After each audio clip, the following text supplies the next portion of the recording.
Ladies and gentlemen, welcome back to my YouTube chit chat. My name is Sinazak and this is my YouTube channel. So guys, today we are going to discuss myriad of issues. Are you there? And these issues, it's an extrapolation of yesterday's discussion into today's one. Are you there? Today's one is going to be one new one, but the two of it is an extrapolation that we are going to further deliberate on it. So in form of question, we'll ask ourselves question, we dissect, and we give facts, later an opinion, then lesson learned going forward. Let's dive in, lest we forget. Who is the person behind, or who is the predator that is stifling marriages in Nyabohanse, and what is his main interest? That is question number one. The reasons why I'm asking this question, because now there are now two marriages that have collapsed. One involves birthday suits photos being sent in favor of some goodies being sent, and a subscriber or a sponsor come the marriage spoiler. Another one, it's about being a lazy person depending on a wife too much, that when the heat is too much, then the husband abandons the marriage, walks and disappear in a thin air. And if you feel, see the reason is about dependency. The issue is about power and control, money. Another question, whom should we blame? Should we blame YouTube, or should we blame the behavior of person, or should we connect it to a culture? So guys, as we continue to deliberate on this kind of very important question, kindly let me read your answers at the comment section so that we get to know what's really happening. Are we there? Let's dive in straight away. Number one, who is the predator stifling the marriages in Nyabohanse? The predator, they've known, and it's known by their own design and operative design that I've always opined over here, that everything that is happening anywhere in Nyabohanse, it is not by any chance. All these things is not out of mere coincidence, but they are planned, choreographed to achieve specific objective. What is the objective of this all happenings? The objective of this all happenings is to chide and paint a moral negative, and it's also to paint the whole village of Nyabohanse so negative. And that's why, remember, for a long time I've been talking to all YouTubers, most of the ladies, that you must be so careful with whom you engage online. You must be so very careful. The hands that always extend to you, that is giving you support. And you must question yourself, is it a support that comes with a condition? Is it a support that wants you to sell your soul on a particular thing, then you trade on what we call a fatal terrain, hence the moral decay? That's what we call the moral decadence. It has been eroded, and is eroding the moral fabric of the society itself. And you know, the moral fabric of the society is what we call the basic unit of the society. That is what we call the family. Once that one is been eroded, which means there is no the social life over there. There's no moral and principle.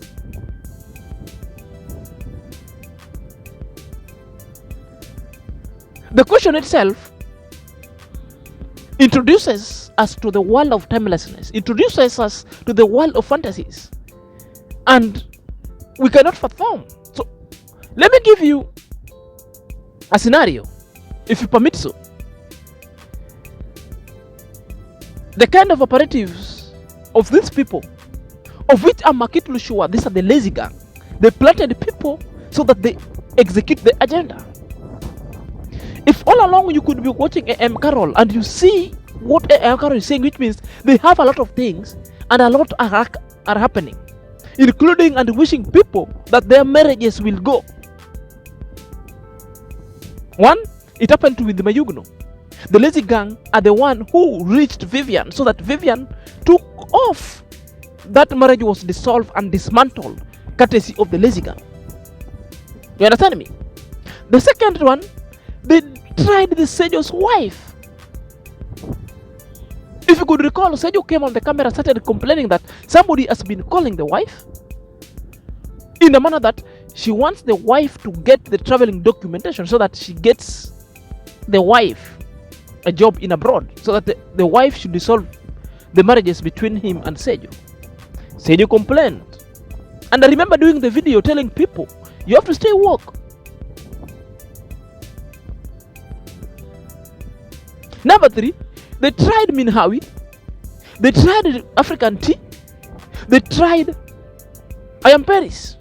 But all these three ladies were so very skillful because the level of their life skills itself and the kind of life they've been through,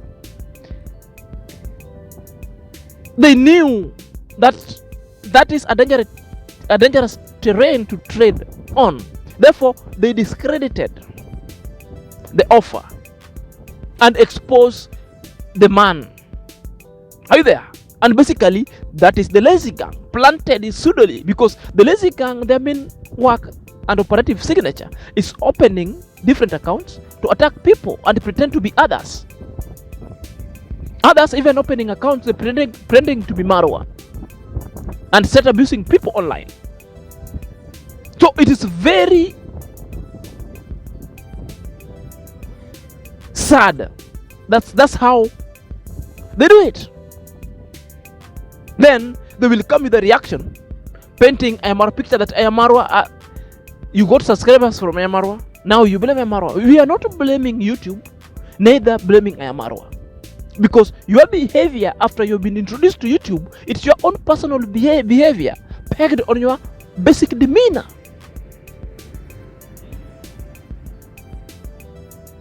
What happened to Masinde?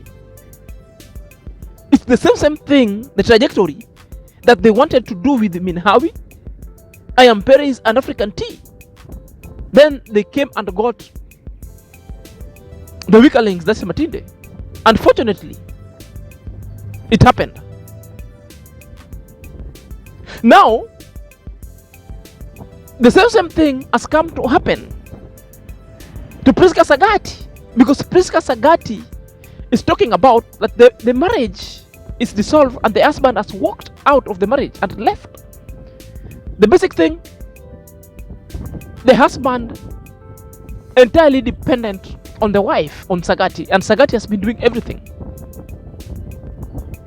And it reached a point when the husband wanted the YouTube revenue so that he could handle.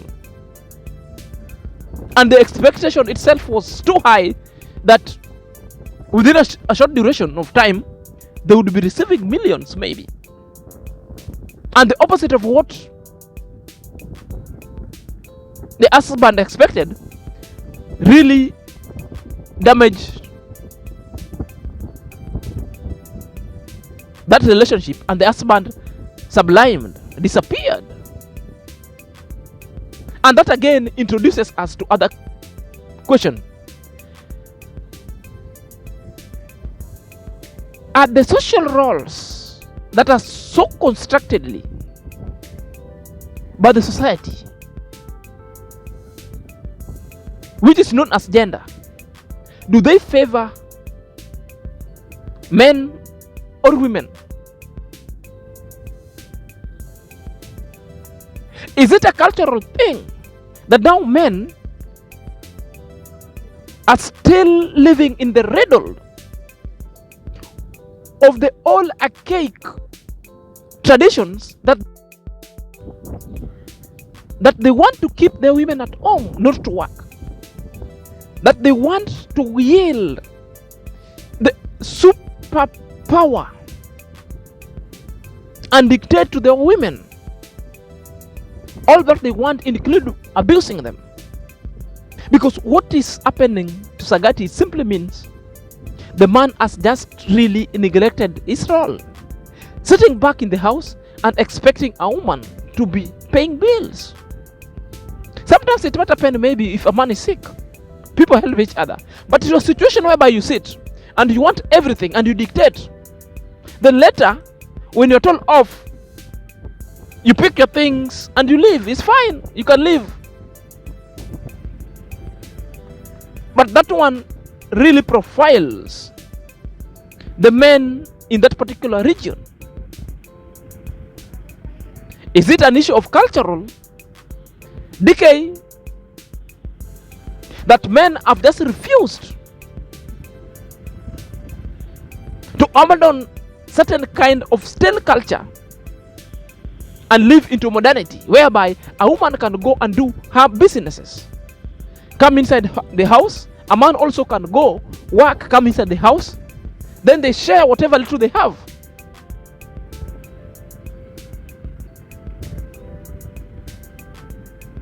Then other people in the name of lazygam coming and blaming YouTube. That is not YouTube. What is happening in Nyabohanse is an issue of cultural and an issue of lack of awareness. It's a cultural issue, a behavior issue, and a life skill issue that is so deficient that somebody should step in and provide and bridging that gap going forward.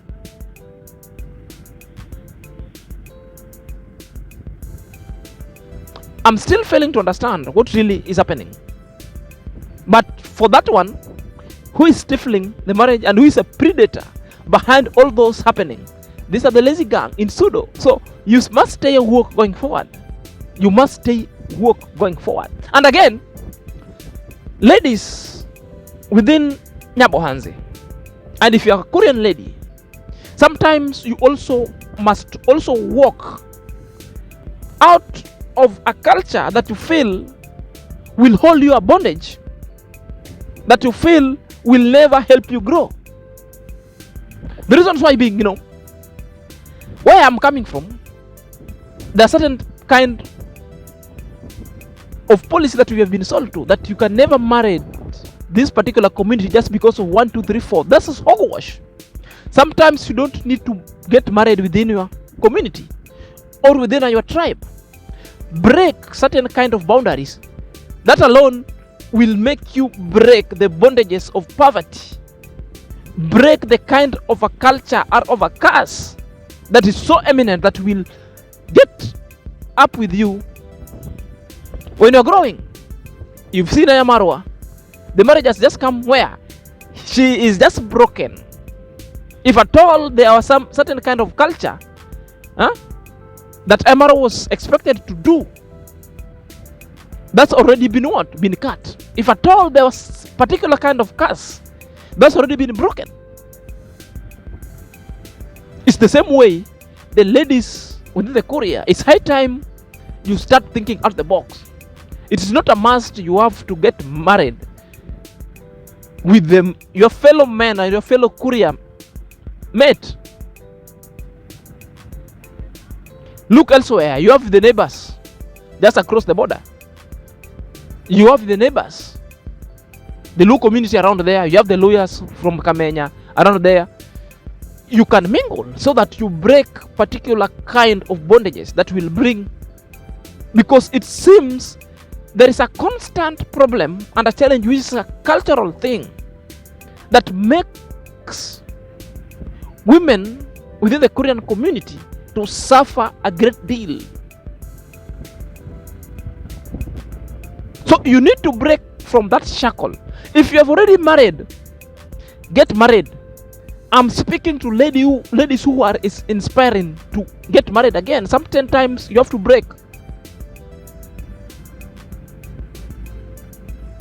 So you will break free from shackle of oppressions and shackles of poverty.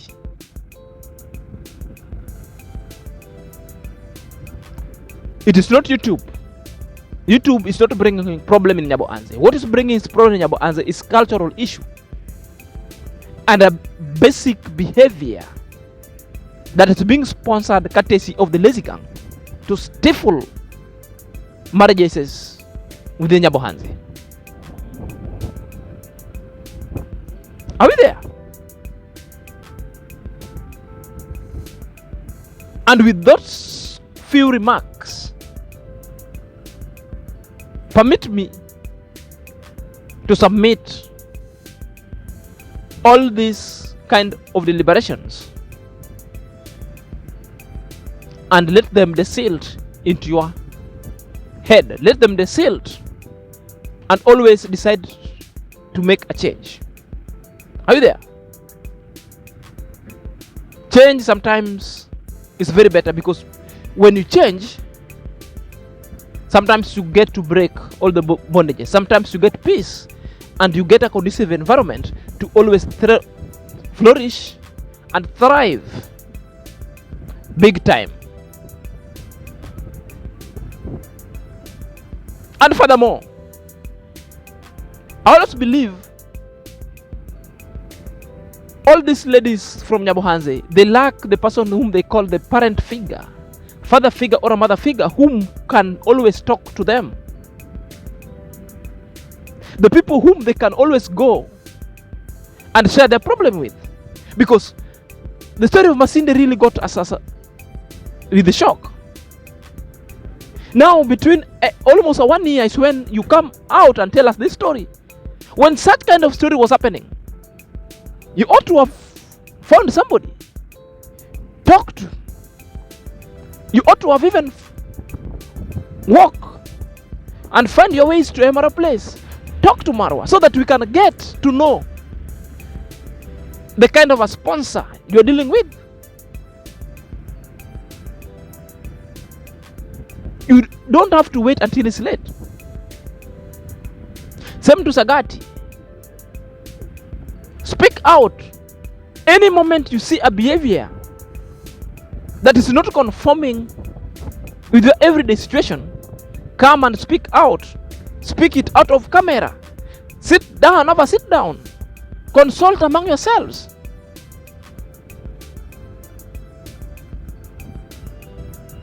Consult among yourselves. I believe Minhawi is mature enough. You could go and consult Minhawi. Talk to Minhawi. She will tell you all the life skills. She will tell you how matters relationship is being approached going forward.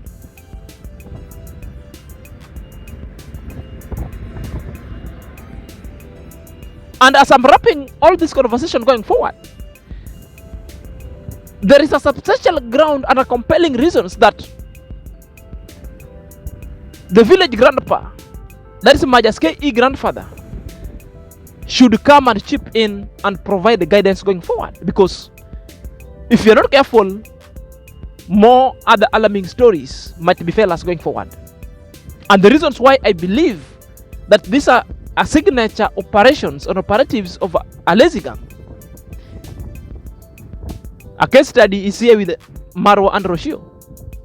A constant of always wanting Ayamaro to break with Roshio. All the lies, all other fake receipts, that one points to us that an evil subscriber come sponsor are the lazy gang. And very soon they are going to react and want to paint Ayamaro with all other this picture and demonized Nyabohanse going forward. Until next time, this is Senior Zach.